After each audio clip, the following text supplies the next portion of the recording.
মমতা ব্যানার্জি কালকে বললেন যে সবাইকে প্রতিবাদে রাস্তায় নামতে। অসিত মজুমদার, মদন আর কল্যাণ ছাড়া কেউ নামেননি। দেখুন, এটাও ওর হয়তো প্রাপ্তি ছিল, প্রাপ্য।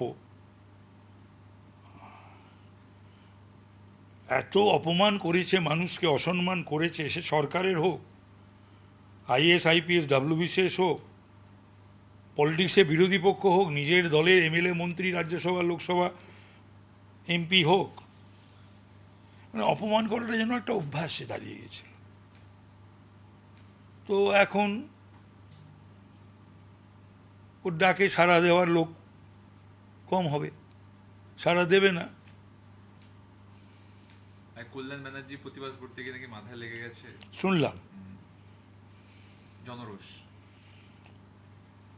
এখন কেন হলো না হলো এটা কল্যাণ বলবে, আর ওখান থেকে পুলিশ জানাবে তার কারণটা, ইনভেস্টিগেশন করে।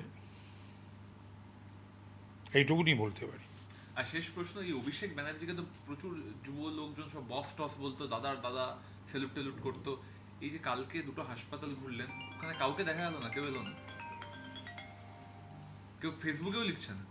আরে সেই রকম ছেলে মেয়েগুলোই তো ওকে বস যা বলতো, যারা ইতিহাস, ভূগোল, বাংলা, শিক্ষা, সংস্কৃতি, হিস্ট্রি যাদের নেই, পলিটিক্সে আবার বস কিসের?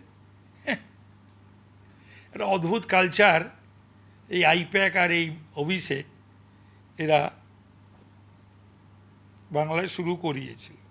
আর সেই ছেলে মেয়েগুলো ওই পাওয়ার হ্যাঙ্কার ছিল, ক্ষমতায় ছিল, একটু ওই ক্ষমতার পাশে পাশে থাকা, স্পর্শে থাকা। যেই দেখেছে ক্ষমতার নেই, আর তারা যাবে কেন, আর ঘুরবে কেন, আর মিছিলি বা করবে কেন? সেনাপতি দাদা, বস, সেনাপতি, মানে সত্যি কথা, সেগুলো নিয়ে এইসব বাচ্চা বাচ্চা চ্যাংড়া ট্যাংরা ছেলেমেয়েরা বলতো এই বৃদ্ধ ভামগুলো যখন ওকে এই সেনাপতি টেনাপতি আর এই বস টস বলতো আর দেখে উঠে দাঁড়াতো, আমার তখন সত্যি কিন্তু আমার ওদের প্রতি করুণা হতো।